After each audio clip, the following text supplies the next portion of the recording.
Welcome, my dear students. Today I am going to conduct a class on transformation. The class is only for practice. I have already taken 3 classes on the basic rules of transformation. So, today just we will practice.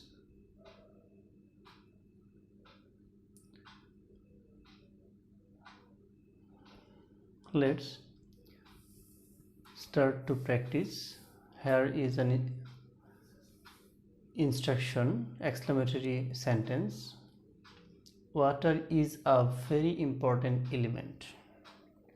Okay, এখানে আমরা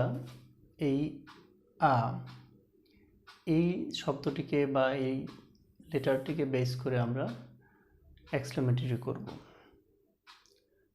আমরা জানি যদি assertive সেন্টেন্সে এ অথবা an থাকে, exclamatory করার সময় আমরা ব্যবহার করি হোয়াট।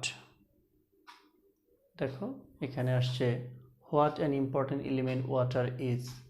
এখানে অ্যাসার্টিভ সেন্টেন্স ছিল এ, এখানে আমরা এক্সক্লেমেটরি করার সময় ইউজ করলাম হোয়াট। 2 নম্বর দেখো, it is more important than any other elements. Negative করতে বলছে এখানে। আমরা নেগেটিভ করার সময় খেয়াল করব দেন এনি আদার থাকলে। তাহলে যদি দেন এনি আদার থাকে তাহলে আমরা নেগেটিভ করি কি করে? নেগেটিভ করব আমরা নো আদার অ্যাজ দিয়ে আমরা নেগেটিভ করব। তাহলে আনসারটা হচ্ছে no other element is as important as it. Okay, 3 নম্বরে দেখব আমরা এভরিবডি নোজ ইট। ইন্টারোগেটিভ করতে হবে আমাদের এখানে। আমাদের এভরিবডি থাকলে অ্যাসার্টিভ সেন্টেন্সে রুলস অনুযায়ী ইন্টারোগেটিভ করতে গেলে আমাদের ব্যবহার করতে হবে হু। তাহলে এভরিবডি নোজ ইট, এখানে আমরা ইন্টারোগেটিভ করার সময় ইউজ করলাম হু ডাজ নট নো ইট। ওকে, তো অবশ্যই শেষে প্রশ্নবোধক চিহ্নটা দিতে কোনোভাবেই তোমাদের যাতে ভুল না হয় সেটা খেয়াল রাখতে হবে, কারণ প্রশ্নবোধক চিহ্নের জন্য মার্কসটা কাটা যেতে পারে। 4 নম্বর দেখো, but this matter is polluted in many wedge. এটাকে অ্যাক্টিভ করতে হবে। তারপর ইজ পলিউটেড, এটা কোন টেন্সের প্যাসিভ আছে সেটাকে আমাদের খেয়াল করতে হবে।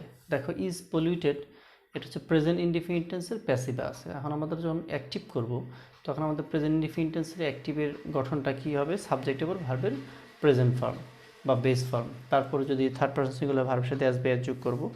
এখন দেখো এই ক্ষেত্রে আর একটা স্পেশাল রুলস হচ্ছে যে আমরা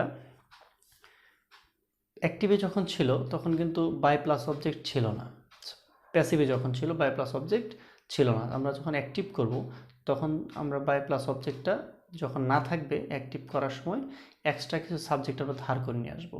এক্ষেত্রে আমরা অ্যাপ্রোপ্রিয়েট সাবজেক্ট হিসেবে পিপলকে নিয়েছি, কারণ হচ্ছে মানুষ পানিকে বিভিন্নভাবে দূষিত করে, যার জন্য আমরা এক্সট্রা সাবজেক্ট নিলাম পিপল।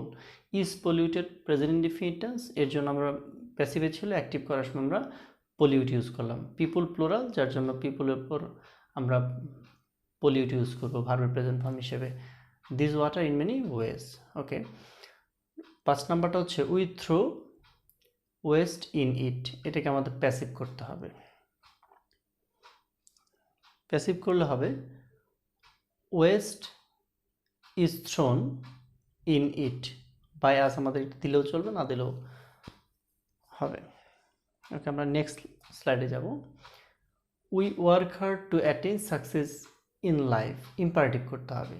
আমরা যদি উই থাকে অ্যাসার্টিভ সেন্টেন্সে তাহলে আমরা ইম্পারেটিভ করার সময় আমরা ইউজ করব লেট প্লাস আস। যদি অ্যাসার্টিভ সেন্টেন্সে উই থাকে তাহলে আমরা ইম্পারেটিভ করার সময় আমরা লেট আস ইউজ করব। Okay, let us work hard to attain success in life. 7 number দেখো, peace and prosperity is not possible without being industrious. Affirmative করতে হবে। তার আমাদের ক্লুটা হচ্ছে নট পসিবলকে বেস করে আমরা অ্যাফার্মেটিভ করব। আমরা অবশ্যই যখন ট্রান্সফর্ম করতে যাব খেয়াল রাখতে হবে আমাদের যে কোথাও না কোথাও একটা ক্লু থাকবে। যেমন প্রত্যেকটা বাক্যে একটা করে ক্লু আছে। দেখো এই 7 নম্বরে কি নট পসিবল, এটাকে ধরে আমরা অ্যাফার্মেটিভ করবো। তাহলে আমাদের করতে হলে কি করতে হবে? আমরা পিস অ্যান্ড প্রসপারিটি ইজ নটের জায়গায় নটটা আমরা উঠাই দিলাম, শুধু পসিবলটাকে আমরা ইম্পসিবল করে দিলাম। তাহলে হলো peace and prosperity is impossible without being industrious. 8 নম্বরটা হচ্ছে a man leads an idle life brings misery for his life, এটাকে নেগেটিভ করতে হবে। তাহলে আমাদের ম্যানকে ধরে এখানে আমরা রিলেটিভ প্রনাউন ব্যবহার করে করব। দেখো তাহলে আনসারটা হচ্ছে a man who leads an idle life does not bring happiness for his life. Okay, he can never help the poor, he can never help the people of his society. এখন আমাদের interrogative করতে হবে। খেয়াল করো, আমরা যদি আমাদের যদি নেভার থাকে অ্যাসার্টিভ সেন্সে, তাহলে ইন্ট্রোগেটিভ করার সময় আমরা নেভার কী করি, ইভার করি। আর একটা ব্যাপার হচ্ছে যেহেতু নেভার শব্দটা নেগেটিভ, তাহলে আমরা ইন্ট্রোগেটিভ করার সময় নেগেটিভ আমাদের ইউজ করার প্রয়োজন পড়বে না। তাহলে আনসারটা হচ্ছে যে can he ever help the people of the society, তাহলে নেভারকে আমরা কী করলাম, ইভার করলাম। ওকে, 10 নম্বর রুলসে দেখো এভরিবডি ডিসলাইকস হিম, এটাকে প্যাসিভ করতে বলছে। তাহলে ডিসলাইকস হচ্ছে প্রেজেন্ট ইনডিফিনিট টেন্স, তাহলে প্যাসিভ করার সময় আমরা am is R was were নিয়ে আসবো, সরি অ্যাম ইজ আর নিয়ে আসবো।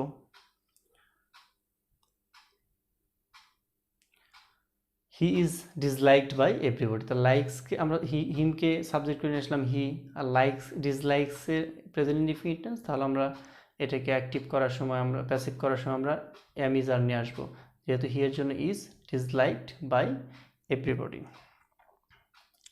Let's see the next slide.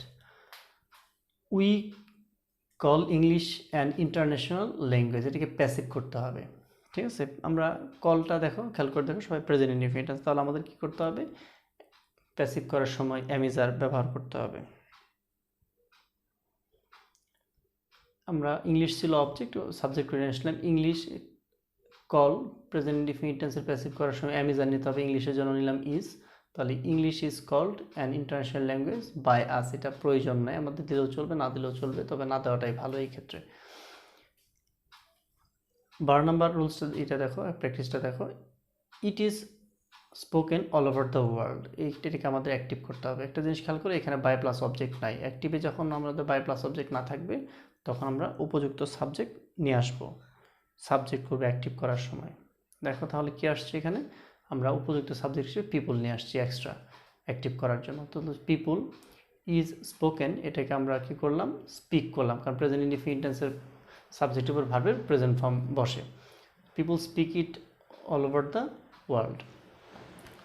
Next 13, by learning English we can prosper, এটাকে নেগেটিভ করতে বলছে। খেয়াল করে দেখো, বাই এবং ক্যান এই দুইটা রুলসের উপরে বেস করে আমরা নেগেটিভ করব। আমরা জানি যদি কোনো সেন্টেন্সে বাই থাকে তাহলে আমরা উইদাউট করব নেগেটিভ করার সময়। তাহলে আমাদের আনসারটা হচ্ছে without learning English we can not prosper. খেয়াল করে দেখো, বাইয়ের পরিবর্তে বসাইছি আমরা উইদাউট, আর ক্যানের জায়গার সাথে ব্যবহার হয়েছে ক্যান নট প্রসপার। তাহলে without learning English we can not prosper. 14 number, it is very necessary for us, exclamatory করতে বলছে। এখানে একটা জিনিস খেয়াল করে দেখো, এই সেন্টেন্সে কিন্তু কোথাও এ অথবা অ্যান নাই। ঠিক আছে, আমরা জানি যদি কোনো সেন্টেন্সে অ্যাসার্টিভ সেন্টেন্সে এ অথবা অ্যান থাকে তাহলে আমরা হোয়াট দিয়ে করবো এক্সক্লেমেটরি, যেহেতু এ অথবা অ্যান নাই তাহলে আমরা এক্সক্লেমেটরি করার সময় ব্যবহার করবো হাউ। 14 নম্বর দেখো, তাহলে how necessary it is for us, শেষে অবশ্যই আশ্চর্যবোধক চিহ্ন দিতে তোমাদের, যাতে কোনোভাবে ভুল না হয়।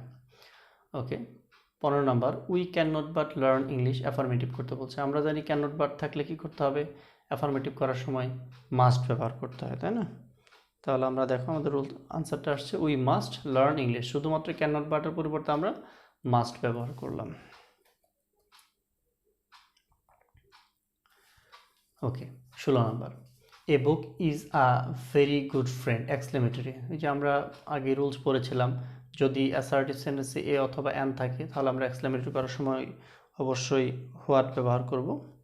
তাহলে আমাদের আনসারটা হচ্ছে what a good friend a book is, তাহলে এখানে আমরা ব্যবহার করলাম হোয়াট এক্সক্লেমেটরি করার জন্য। Okay, next, books introduce us to the realm of knowledge, passive করতে বলছে। তাহলে আমাদের প্যাসিভ করার জন্য খেয়াল রাখতে হবে যে ইন্ট্রোডিউস আছে কোন টেন্সে, প্রেজেন্ট ইনডিফিনিট টেন্সে, তাহলে আমরা প্যাসিভ করার সময় অ্যাম ইজ আর নিয়ে আসবো। We are introduce to the realms of knowledge by books, এক্ষেত্রে একটা জিনিস তোমাদের খেয়াল করতে হবে যে to the realm of knowledge এই অংশটুক আমরা অ্যাক্টিভ প্যাসিভের ক্ষেত্রে কোনো কার্যকর ভূমিকা রাখবে না, এরা যেভাবে আছে শুধু এইভাবেই থাকবে। খেয়াল করতে হবে প্রিপোজিশন যেখান থেকে শুরু হয় সেই প্রিপোজিশনযুক্ত অংশ থেকে যেখান থেকে প্রিপোজিশন শুরু হয় সেখান থেকে পরবর্তী অংশটুকু অ্যাক্টিভ প্যাসিভে কোনো ফাংশন পারফর্ম করবে না, তারা সেভাবেই বসে থাকবে। Okay, we are introduced to the real knowledge by books. 18 নম্বর, the habit of reading books should be form by us. এটাকে অ্যাক্টিভ করতে বলছে। দেখো শুড বি আছে, তার মানে কি প্যাসিভ করা থেকে অ্যাক্টিভ করার সময় আমরা বিটাকে বাদ দিয়ে দিলেই হবে, এবং আমরা জানি মডেল অক্সিলিয়ারির পর বি যোগ করে প্যাসিভ করে, তাহলে বি বাদ দিলে আমরা শুড ব্যবহার করবো এবং শুডের পর ভার্বের প্রেজেন্ট ফর্ম বসবে।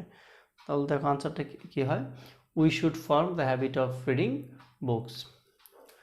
ওকে, 19 number, a book never leaves us in times of danger. এটাকে ইন্টারোগেটিভ করতে বলছো। এই নেভার থাকলে আমরা কি করব, এভার করব, এবং নেভার যেহেতু নেগেটিভ শব্দ, তাহলে আমরা ইন্টারোগেটিভ করার সময় আমরা নেগেটিভ ফর্ম ব্যবহার করব না।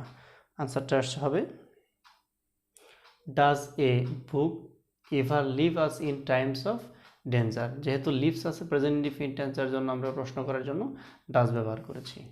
ওকে, 20 number, a book always does good to us. Negative করতে বলছে, তাহলে আমরা অলওয়েজ থাকলে আমরা কি করি, নেগেটিভ করার সময় নেভার অ্যান্টোনিম করব। অ্যাফার্মেটিভ সেন্টেন্সে যদি অলওয়েজ থাকে তাহলে আমরা নেগেটিভ করার সময় নেভার অথবা নেভারের সাথে অ্যান্টোনিম যোগ করব। তাহলে আনসারটা আসছে আমাদের, a book never does bad to us. এই নেভার করলাম, ডাজ গুডের অপোজিট করে ফেললাম আমরা bad. Okay, 21, gold is the most precious metal. Negative করতে বলছে, দা প্লাস সুপারটিভ ফর্ম থাকলে আমরা নেগেটিভ করার সময় আমরা নো আদার ইউজ করি।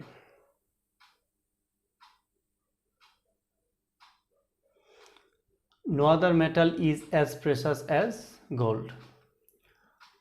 22, who does not like gold. এটাকে অ্যাফার্মেটিভ করতে বলছে। আমরা জানি হু থাকলে আমরা এভরিবডি এভরিওয়ান ইউজ করব, তাহলে everybody likes gold. 23, it is brought by the wealthy persons. Active, is brought present indefinite tense, অ্যাক্টিভে আছে এবং প্রেজেন্ট ইনডিফিনিট আছে, প্যাসিভে আছে ইজ ব্রট প্রেজেন্ট ইনডিফিনিট ফর্মে। অ্যাক্টিভ করার সময় আমাদের অবশ্যই সাবজেক্টের পর ভার্বের প্রেজেন্ট ফর্ম ইউজ করব আমরা। ওকে,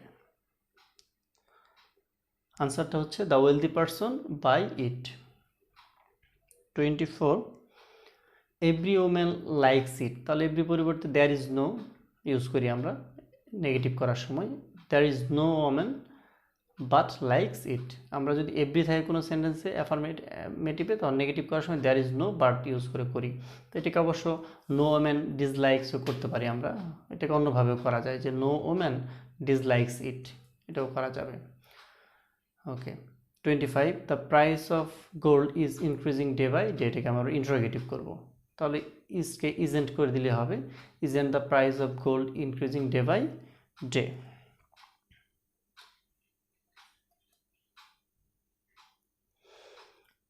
ওকে, 26, honesty is a great virtue. এটাকে ইন্টারোগেটিভ করবো আমরা। ইন্টারোগেটিভ করার সময় ইজ আছে, তার মানে কি এটাকে নেগেটিভ ইন্টারোগেটিভ করে দিলে হয়ে যাবে, ইজেন্ট ইট দিলে হবে, isn't honesty A great virtue. 27, everybody likes an honest boy. Passive করতে হবে, লাইকস আছে প্রেজেন্ট ইনডিফিনিট টেন্স, তার মানে আমরা যখন প্যাসিভ করব সাবজেক্টের পর অ্যামিজার ইউজ করব এবং লাইকের পাস্ট পার্টিসিপল ফর্ম করব লাইকড। ওকে, আনসারটা আমরা দেখে নিই। আনসারটা হচ্ছে অ্যান অনেস্ট বয়। এই যে অ্যান অনেস্ট বয় অবজেক্টকে আমরা সাবজেক্ট করে নিয়ে আসলাম, অ্যান অনেস্ট বয়। লাইকসের আমরা ইজ লাইকড করলাম, বাই এভরিবডি ব্যবহার করলাম এখানে। Okay, he is always help by the almighty. Active করতে হবে, ইজ হেল্পড। খেয়াল করে দেখো, ইজ হেল্পড হচ্ছে প্রেজেন্ট ইনডিফিনিট টেন্সের প্যাসিভ ফর্ম। এটাকে যখন আমরা অ্যাক্টিভ করব অবশ্যই আমরা সাবজেক্টের পর ভার্বের প্রেজেন্ট ফর্ম ইউজ করব। তাহলে আনসারটা হচ্ছে দ্য অলমাইটি অলওয়েজ হেল্পস হিম। এখানে আমরা হেল্পস ইউজ করছি কারণ Almighty third person singular. Okay, honesty is always rewarded. Negative করবো আমরা, অলওয়েজ থাকলে আমরা নেগেটিভ করার সময় নেভার এবং অ্যান্টোনিম ইউজ করি। তাহলে এখানে আনসারটা হবে অনেস্টি ইজ নেভার আনরিওয়ার্ডেড। রিওয়ার্ডের অপোজিট হচ্ছে unrewarded. It is really wonderful to have an honest friend. এটা এক্সক্লেমেটরি করবো আমরা। এখানে দেখো এই অংশটাতে এ অথবা অ্যান এখানে নেই, তাহলে এ অথবা অ্যান যেহেতু নেই তখন আমরা কিন্তু এটাকে হাউ দিয়ে করব। তবে এই তোমাদের এটা মনে করার কোনো কারণ নেই যে two have an honest friend, এখানে অ্যান আছে তাহলে আমরা হোয়াট দিয়ে করব না, এটা করা যাবে না। এই প্রিপোজিশনযুক্ত অংশ থেকে পরবর্তী অংশটা এটা হচ্ছে সাবজেক্ট এবং অবজেক্টের অংশের ভিতরে পড়ে না, এটা হচ্ছে এক্সটেনশন। সো এক্সটেনশন নিয়ে আমরা কোনো কাজ করব না, আমরা সাবজেক্ট ভার্ব অবজেক্টের অংশ নিয়ে কাজ করব। সো আমরা এটা আনসারটা হবে হাউ দিয়ে। How wonderful it is to have an honest friend. Okay, তোমরা যে রুলসগুলো দেখলে এবং প্র্যাকটিস করলে, আগে তোমাদের রুলসগুলো পড়িয়েছিলাম, এখন আমি প্র্যাকটিসটাও দেখলাম। এখন তোমরা এই প্র্যাকটিস এবং রুলসের আলোকে বাসায় এই সেন্টেন্সগুলো করে ফেলবে, তাহলে তোমাদের প্রবলেমগুলো আশা করি সলভ হয়ে যাবে। সো তোমরা সবাই ভালো থেকো বাসায়। Thank you.